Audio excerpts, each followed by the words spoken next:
गिरी जी, हम्म, दुनिया का प्रथम प्रेम विवाह कब हुआ था मालूम है आपको? मालूम है। कब हमारे हुआ था? देवाधिदेव महादेव जी का।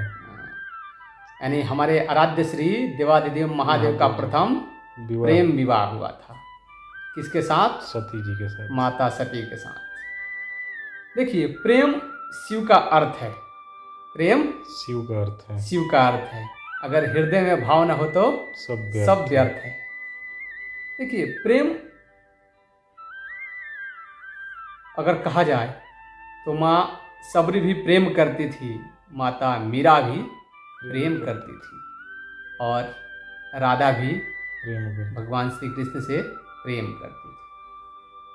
तभी तो कहा जाता है कि मीरा के प्रभु गिरधर नागर।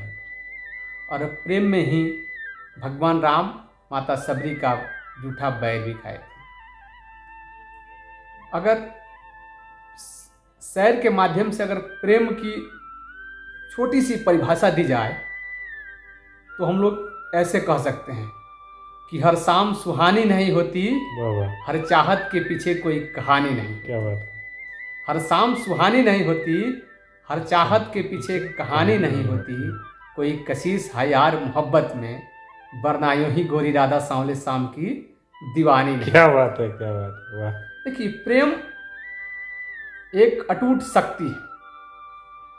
प्रेम जो है एक अटूट शक्ति है, और दुनिया का सबसे बड़ा अस्त्र भी कुछ है तो क्या है? वो प्रेम है।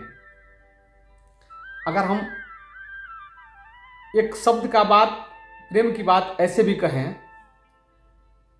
कि एक प्रेम की तपस्या थी। एक प्रेम की तपस्या थी, दूजे चिंतन के आधार थे। वाह, पार्वती ने जब व्रत रखा तो शिव भी निराहार थे। कि प्रेम, आजकल के जनरेशन कहाँ प्रेम करता है गिरी जी? करता है? नहीं करता है, कहाँ करता है। प्रेम का तो मतलब ही नहीं समझता है आजकल का जनरेशन। तो प्रेम क्या करेगा? सही बात।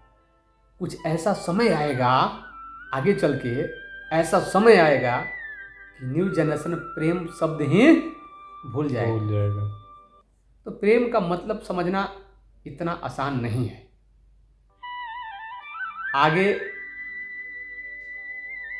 क्या होने वाला है और प्रेम की असली परिभाषा क्या है, आप लोग भी थोड़ा इस वीडियो के कमेंट में बताइएगा। तब तक के लिए हर हर महादेव। 2.5 अक्षर प्रेम जय का श्री मत तोड़ो कृष्ण। चटकाए, टूटे से फिर ना जुटे, जुटे गांठ पर जाए। जय हो गिरी जी की अद्भुत हर परिभाषा। हर महादेव। हर हर महादेव।